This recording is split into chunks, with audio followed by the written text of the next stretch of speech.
August 31 నుండి యూపీఐలో పెద్ద update రాబోతుంది.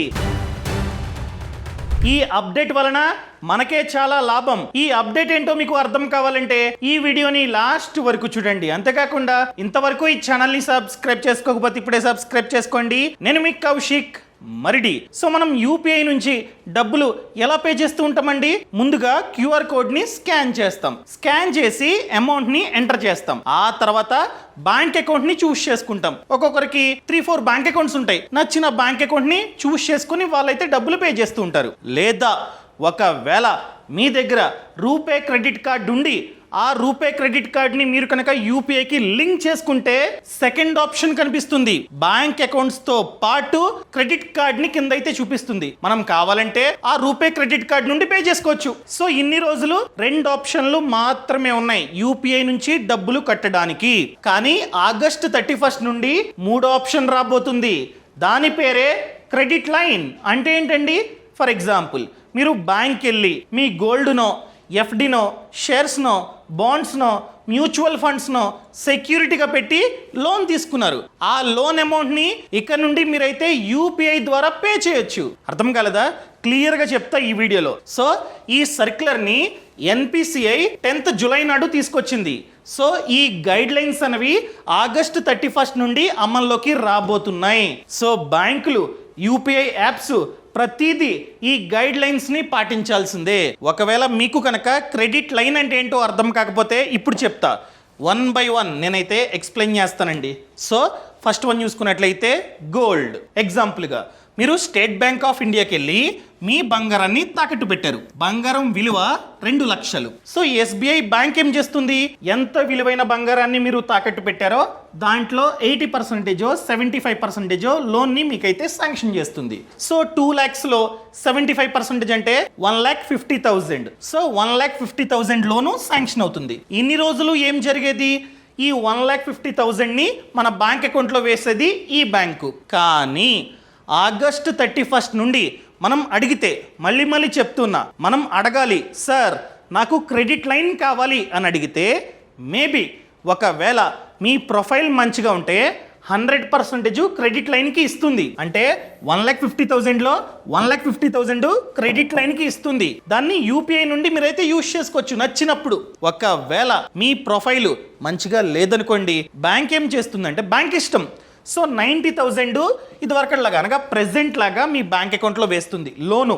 రిమైనింగ్ 60,000 క్రెడిట్ లైన్కి ఇస్తుందన్నమాట. సో ఫ్యూచర్లో, నేను చెప్తుంది ఫ్యూచర్ గురించి, ఆగస్టు 31 తర్వాత, సో రీసెంట్గా రూపే క్రెడిట్ కార్డ్ని లింక్ చేసుకునే ఆప్షన్ ఎలా వచ్చింది? ఫోన్పేలో, గూగుల్ పేలో, పేటిఎంలో ఫ్యూచర్లో క్రెడిట్ లైన్ అనే ఆప్షన్ వస్తుంది. దాన్ని క్లిక్ చేసి గోల్డ్ లోన్ మీద క్లిక్ చేసి బ్యాంక్ని చూస్ చేసుకుంటే ఆటోమేటిక్గా ఈ డబ్బు కనబడుతుంది 60,000. సో మీరు యూపీఐ నుంచి పే చేస్తారు కదా అమౌంట్ని ఎంటర్ చేసిన తర్వాత, 3వ ఆప్షన్ మీకైతే కనిపిస్తుంది క్రెడిట్ లైన్ అని చెప్పి. సో ఎగ్జాంపుల్గా మీరు 10,000 పే చేశారనుకోండి, ఆ 10,000 ఈ 60,000 లోంచి మైనస్ అవుతుంది. ఎందుకంటే మీరు బ్యాంక్ అకౌంట్ని చూస్ చేసుకోలే, రూపే క్రెడిట్ కార్డ్ని చూస్ చేసుకోలే, 3వ ఆప్షన్ అయినా క్రెడిట్ లైన్ని చూస్ చేసుకుని పే చేశారు కనుక ఈ లిమిట్ నుండి 10,000 మైనస్ అవుతుంది. అర్థమైందా? యూపీఐ చేసుకున్నారు. సో ఇక్కడ వడ్డీ 10,000 మీద మాత్రమే పడుతుంది.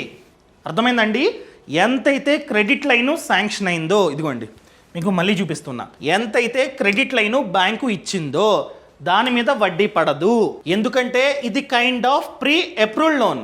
సో మనం యూజ్ చేస్తే మాత్రమే వడ్డీ పడుతుంది. ఫర్ ఎగ్జాంపుల్, ఈ కేసులో మీ లిమిటు 60,000, మీరు యూపీఐ ద్వారా 10,000 యూజ్ చేశారు, ఇంకా 50,000 లిమిటు బాకీ ఉంది.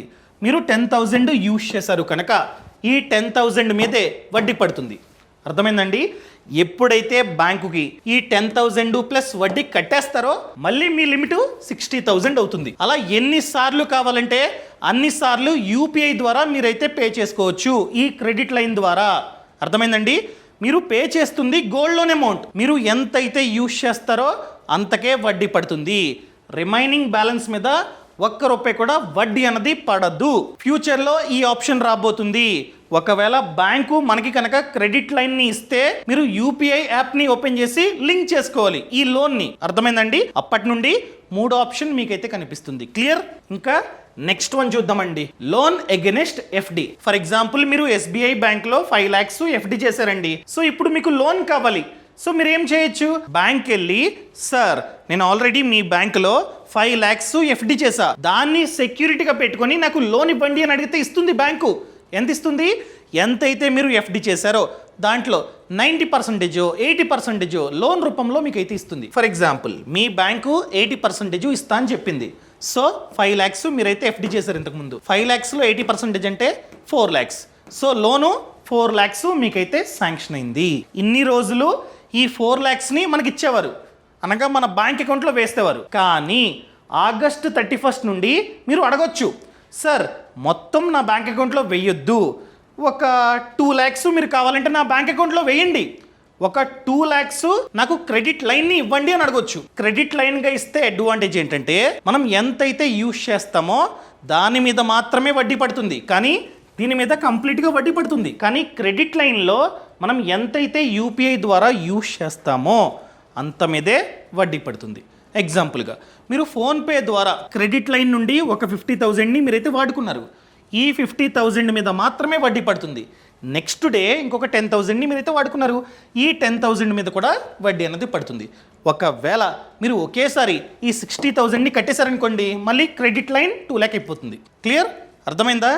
ఇంకా నెక్స్ట్ వన్ మనమైతే చూద్దాం, loan against shares. For example మీ వద్ద మంచి మంచి కంపెనీస్కి సంబంధించిన షేర్స్ ఉన్నాయి. ఎగ్జాంపుల్గా రిలయన్స్, టీసీఎస్, ఇన్ఫోసిస్, వాటి విలువ 5 lakhs.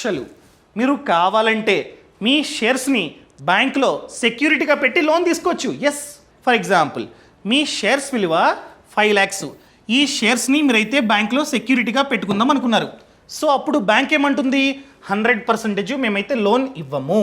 5 lakhs పెడితే 5 lakhs లోన్ రాదు, అరౌండ్ ఒక 60%, అంటే 5 lakhsలో 60% అంటే ఎంతండి, 3 lakhs. సో బ్యాంకు ఈ షేర్స్ని హోల్డ్ చేసుకొని, అనగా మీరు వీటిని అమ్ముకోవడానికి ఉండదు, సో బ్యాంకు వీటిని సెక్యూరిటీగా పెట్టుకొని మీకు ఒక 3 lakhs ఇస్తుంది. ఎప్పుడైతే ఈ డబ్బుని వెనక్కి కడతారో అప్పుడు ఇది అన్ఫ్రీజ్ అవుతాయి, అప్పుడు మాత్రమే మీ డిమాట్ అండ్ ట్రేడింగ్ అకౌంట్లో వీటిని అమ్ముకోవచ్చు. అప్పటి వరకు అమ్ముకోవడానికి ఆప్షన్ ఉండదు. ఎగ్జాంపుల్గా 3 lakhs ఈ హెచ్డిఎఫ్సి బ్యాంకు శాంక్షన్ చేసింది, ఎందుకంటే మీరు హెచ్డిఎఫ్సి బ్యాంక్ వెళ్ళి తనఖా చేస్తున్నారు. సో ఈ బ్యాంకు మీకు 3 lakhs లోన్ని శాంక్షన్ చేస్తుంది. ఒకవేళ మీరు అడిగితే మాత్రమే క్రెడిట్ లైన్ ఆప్షన్ని ఇస్తుంది. 100% ఇవ్వచ్చు, ఇవ్వకపోవచ్చు. సో ఒక 2 lakhs అలాగా మీ బ్యాంక్ అకౌంట్లో వేస్తుంది, లోను వడ్డీ పడుతూ ఉంటుంది. సో రిమైనింగ్ 1 lakhని క్రెడిట్ లైన్ రూపంలో ఇస్తుందన్నమాట.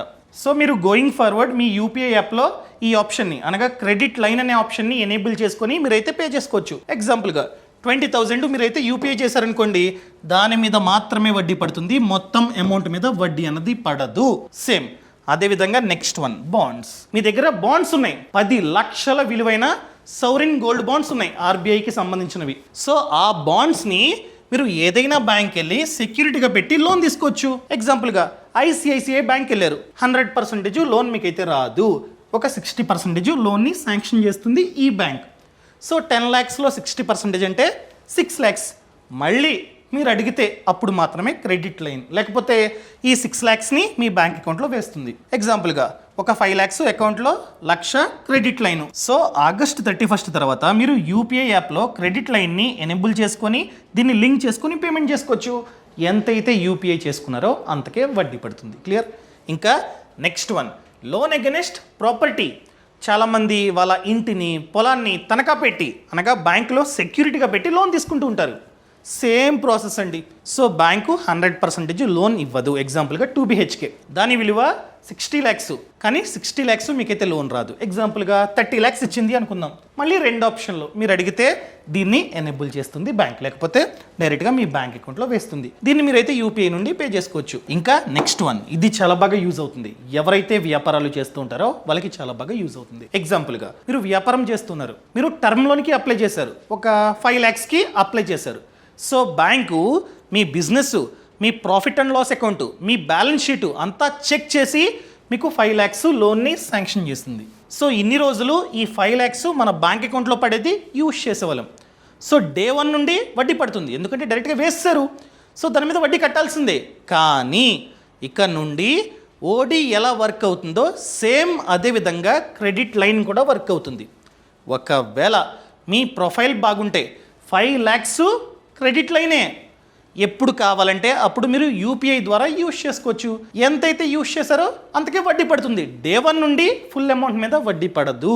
సో ఒకవేళ మీ ప్రొఫైల్ అంతగా బాగాలేదనుకోండి, బ్యాంక్ ఏం చేస్తుంది, మీకు 1,00,000 క్రెడిట్ లైన్ ఇస్తా, 4 lakhs అకౌంట్లో వేస్తా అంటారు. సో మోస్ట్లీ ఇలానే చేస్తుంది బ్యాంకు. 100% ఇవ్వదు క్రెడిట్ లైన్, వాళ్ళకి లాసు. సో మీకు 4 lakhs అకౌంట్లో వేస్తుంది, 1,00,000 క్రెడిట్ లైన్ ఇస్తుంది. సో యూపీఐలో క్రెడిట్ లైన్ని ఎనేబుల్ చేసుకుని మీరు పేమెంట్స్ చేసుకోవచ్చు. సో ఎంతైతే యూజ్ చేస్తారో అంత మీద వడ్డీ పడుతుంది. అండ్ కిసాన్ క్రెడిట్ కార్డ్, రైతులకి మాత్రమే ఈ కిసాన్ క్రెడిట్ కార్డు వస్తుంది. సో వాళ్ళ యొక్క పెట్టుబడి అవసరాల కోసం సో బ్యాంకు అదేవిధంగా ప్రభుత్వం కార్డు ఇస్తుంది, క్రెడిట్ కార్డ్. ఎగ్జాంపుల్గా మీకు వచ్చింది అనుకుందాం, మీ కార్డు లిమిట్ ఎంత, 1,50,000. సో ఇన్ని రోజులు రైతులు ఆ క్రెడిట్ కార్డ్ని స్వైప్ చేసేవారు. అంటే ఎక్కడైతే ఎరువులు, విత్తనాలు ఇవన్నీ అమ్ముతారో అక్కడికి వెళ్ళి స్వైప్ చేసేవారు. రిమైనింగ్ చోట్ల పనిచేసేది కాదు, లేకపోతే ఏటీఎంకి వెళ్ళి విత్డ్రా చేసుకునేవారు. కానీ ఇక నుండి ఈ క్రెడిట్ కార్డ్ లిమిట్ని కూడా క్రెడిట్ లైన్కి లింక్ చేసుకోవచ్చు. సో నచ్చినప్పుడు రైతులు ఇక నుండి యూపీఐ చేసుకోవచ్చు. ఆ డబ్బు ఈ కార్డ్ నుండి కట్ అవుతుంది, లిమిట్ నుండి. అర్థమైందండి? క్లియర్? ఈ వీడియో ఎడ్యుకేషన్ పర్పస్ కోసం మాత్రమే. ఫండ్ వచ్చింది అని చెప్పి స్టాట్స్ని మీకైతే చెప్తున్నా, అంతేగాని ఈ ఫండ్లో ఇన్వెస్ట్మెంట్ చేయమని నేనైతే చెప్పట్లా. Thank you so much. Thanks for watching. జై Hind. Boss Wala. Be the boss.